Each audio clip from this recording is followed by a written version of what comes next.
Hey guys, what's up? It's your friend JC. Back in the house again. Today we're making chocolate crazy cake, or chocolate wacky cake, or chocolate depression cake, however you want to call it. But it's from the depression times when they were having shortages and either shortages or it was costing a lot to buy some of the dairies and eggs and stuff like that. So they started coming up with recipes that didn't need milk, eggs, butter, stuff like that. So this one we're just saying we're going to have no milk, no butter, no milk, no nothing like that. Okay. So we start off with 2 1/4 cups of flour.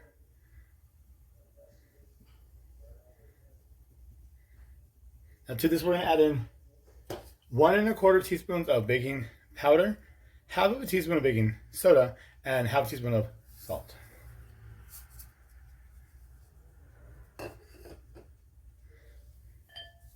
And then we're also going to add in 1 1/2 cups of sugar.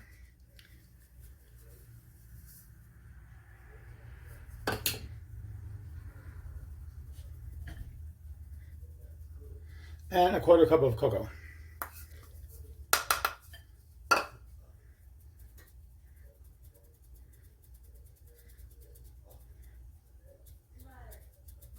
So let's go ahead and just go boom, boom, bam, bam.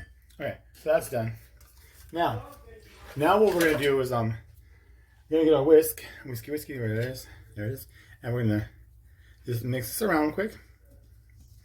Now, unlike the vanilla crazy cake that we've done, this one has more flour and everything than the other one is. So I think this is gonna do like 2 of the 8-inch cake pans. So far I only have 1 out. And we're gonna go from there, see what it does. On the other one, I would go ahead and butter up to, because you have to do butter and flour on them. I don't want to do both of them like that if I wasn't gonna need one after all.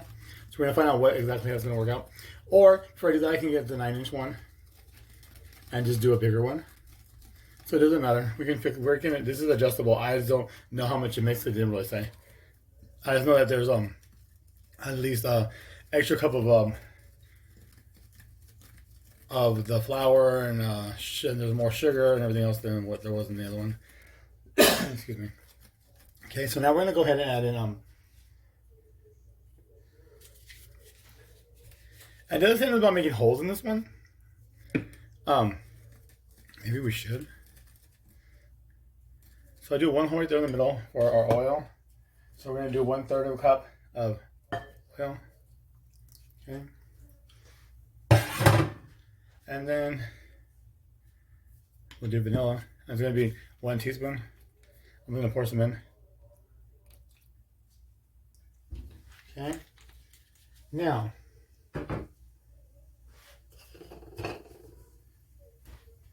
we're going to go ahead and add. We have 1 1/2 cups of warm water. With the vanilla one, it was cold, so we're going to go ahead and just roll it over on top of all of it, like I said before to do. Bam, boom. And let's go ahead and mix it up. And I'm wondering if the whole purpose of having the warm water and stuff is to help melt down the cocoa. I'm not sure. It just came to mind right now that maybe that's why, because I was like, okay. Because I remember when I was looking up the recipe sheet and then trying to get the history of it all. On the history of it, I can't really find it until they started saying about having to go through rabbit holes, whatever, to find out all the information. But some people say that, some recipes say that you're supposed to use cold water. Some say you're supposed to use hot water. Some say you use warm water. So like, there's just so many different ones. And up until right now, it just dawned on me that maybe the cocoa will melt better and it'll incorporate better than if you use the warmer hot water. So I'm not sure. It's just an assumption.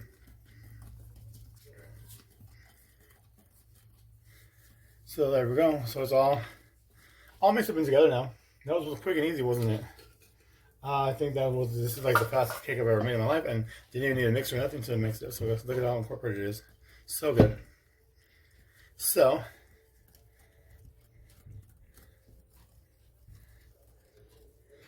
and if you want, you probably add more cocoa if you want it to be more chocolate there, which I was thinking about doing right now. I was wondering if I should maybe do it.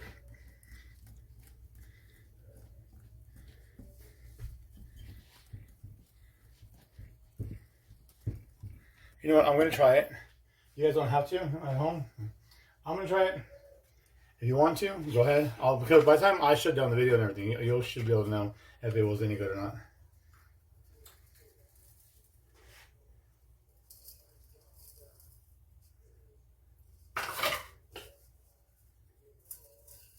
Alright, so what I'm gonna do is I'm gonna add in another quarter cup of cocoa. So I think it was half a cup of cocoa. I guess the only other thing I didn't like about it was I didn't think it was like it looked chocolatey enough. See, now it's starting to look a little better. This incorporates up good.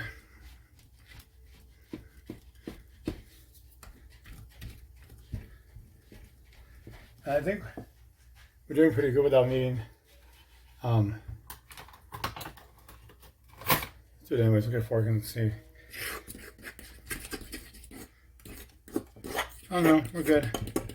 I figured we probably would because this is all round. Not like when we did the vanilla crazy cake, you know, we did inside the cake pan. So it was because of the corners and, you know, the square shape of it.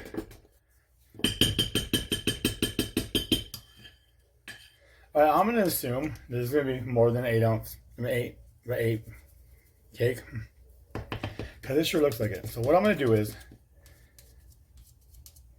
I'm going to go ahead and go put you guys on pause for a moment. Grab probably my 9x13, and we'll go from there.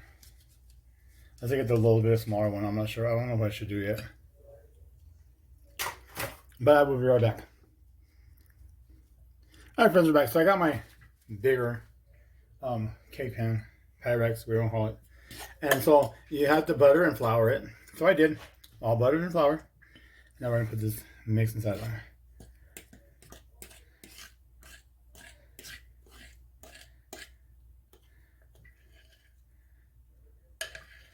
And I'm hoping it's not too big, or I'm gonna have to make another batch real fast. I think I might have to. I'm gonna do it and just leave it how it is and just smooth it out, and those be like thinner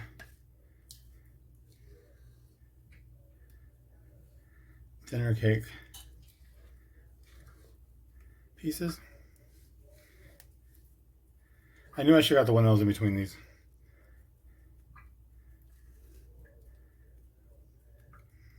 We'll see how this works out right now. If I have to make another batch, then I make another batch.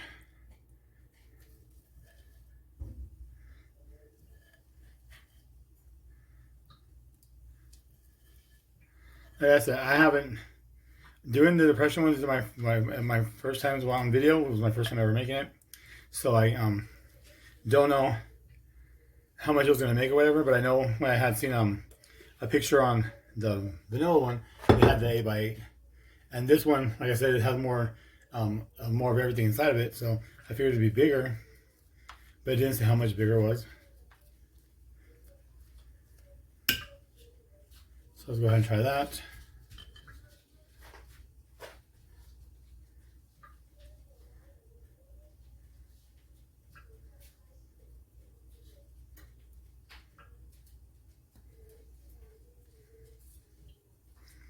Not too bad. I don't think it's gonna be too thin. Not too thin.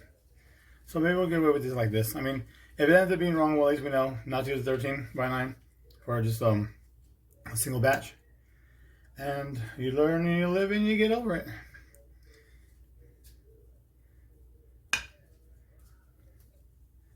Now we know for next time. You know, go in between.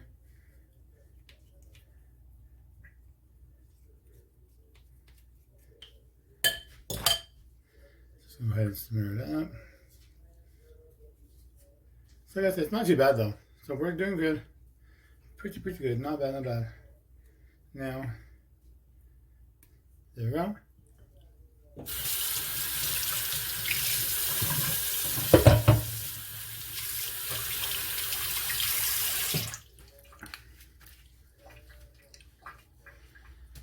Now this is probably gonna take up to like 45 minutes.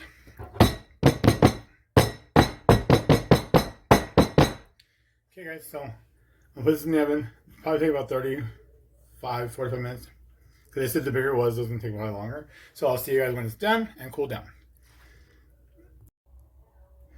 Alright friends, welcome back. So we have 3 cups of powdered sugar, 1/4 of a teaspoon of salt, 1/2 cup of cocoa,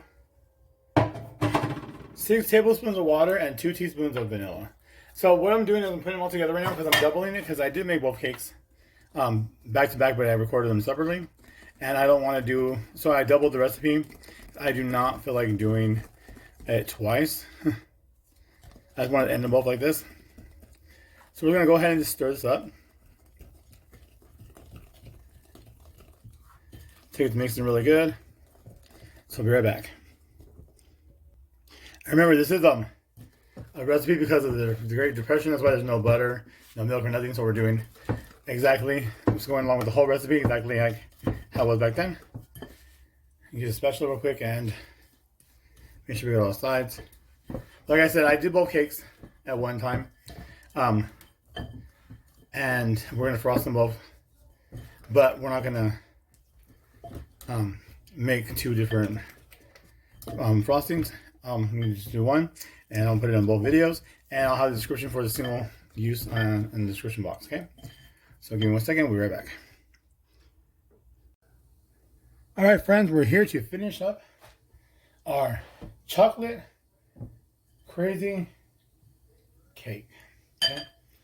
So, like I said, I had double the recipe because I was doing both of the cakes. And we're going to go ahead and frost this one.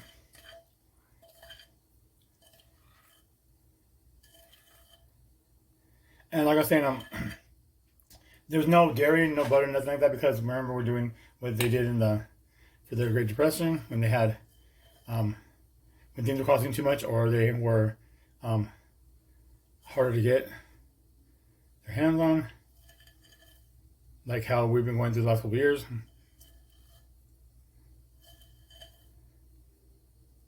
I always the wrong end of this.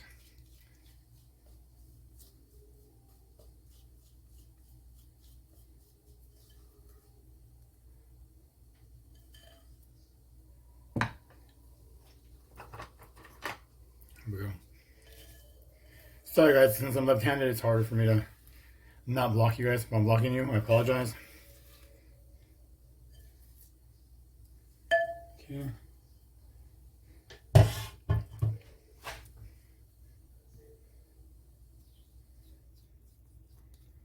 what we're going to do is go ahead and just spread this on.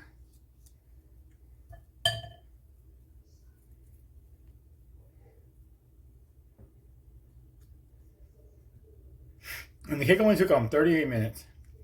I set the timer for 42, and it was about 34. What was it? 30.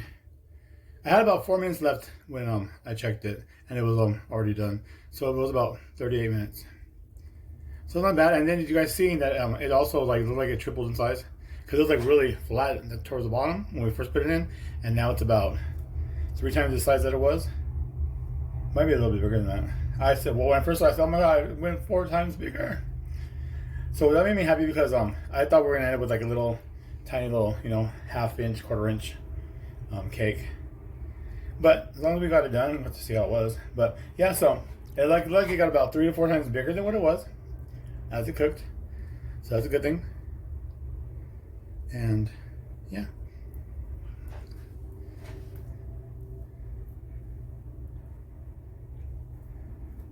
This corner right here. This corner doesn't want. This corner wants to be dry.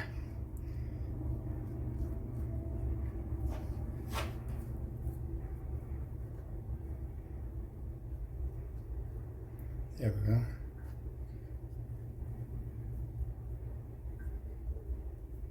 Okay, hopefully I don't like it done the last one. Oh my, I'm such a mess.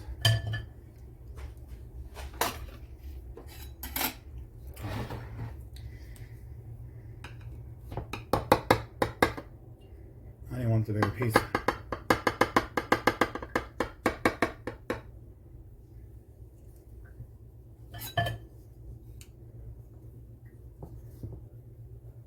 Yay! I got it right this time. Here we go. Not bad, huh? Push this back. Out the way. So, now guys, delicious. See, well, now we can tell how I messed up earlier on the other video. So, and it's still a little warm. I didn't let it get cold all the way down. So, I mean, so that's why this is a little crumblier, because it's warm. You can feel the warmness. Bon appetit, my friends. Mmm.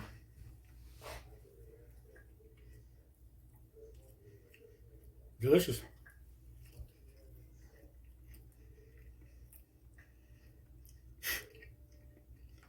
I think I like this one better. The vanilla one, from my understanding, is the original one is this chocolate one, and then the vanilla one was done later on. And I would have to say I'm partial to the chocolate one. This one tastes so much better than the vanilla, I think. And this doesn't have the vinegar or nothing inside of it, so maybe that's the why. I don't know, but oh my god, this is so good. Love it, love it, love it. So when like I told you guys before, earlier, I was trying to tell you, when I was looking for the Patty LaBelle, when I was looking for the recipe, when I was watching Dark History back in November, Lady Sarah was talking about depression cakes, which is this, or she's talking about the depression period. And so that's when I got the idea of the depression cake. That's when we're talking about it. And that's when I found the recipe for Patty LaBelle's sweet potato pie, and then I found one for these two. So that's what started the whole rabbit hole roller coaster of that stuff. But until next time, my friends, this is JC signing out. I will see you guys soon. Hope you guys liked the video. Hope you guys try this. Let me know in the comment section if you do. And it's so easy, and it's not even complicated at all. Anybody can do it. Remember, there's nothing you can't do in the kitchen. It's okay to touch food. And until the next video, I will see you guys soon. Bye, guys.